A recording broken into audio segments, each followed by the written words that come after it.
She's been reporting in China for 6 years, but Ursula Gauthier is getting ready to leave.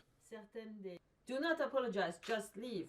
The French journalist has been denied a visa by the government, which means she has to depart by the end of the year. The reason? A magazine article published in November following the terror attacks in Paris. In her report dated November the 18th, Ursula Gauthier blatantly championed acts of terrorism and slaughter of innocent civilians, igniting indignation among the Chinese people. She did not make a serious apology to the Chinese public for her erroneous remarks.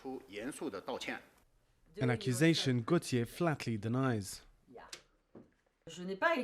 I didn't write that I supported terrorism. I never supported terrorism in my article. I spoke about terrorist actions, but not to say they were good.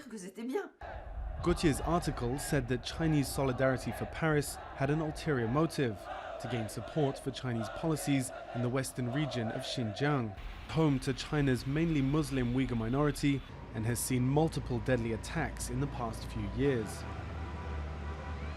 The article was never translated in full by the Chinese media, but still prompted a campaign against her in state-run newspapers and online. Some internet users published threats and comments like this one, calling on her to leave as a sworn enemy of the Chinese people.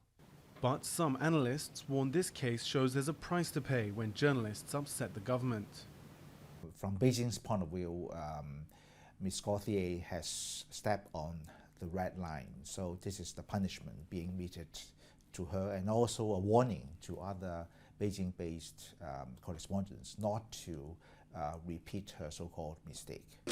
While Chinese media is strictly controlled, foreign correspondents are officially allowed to operate freely.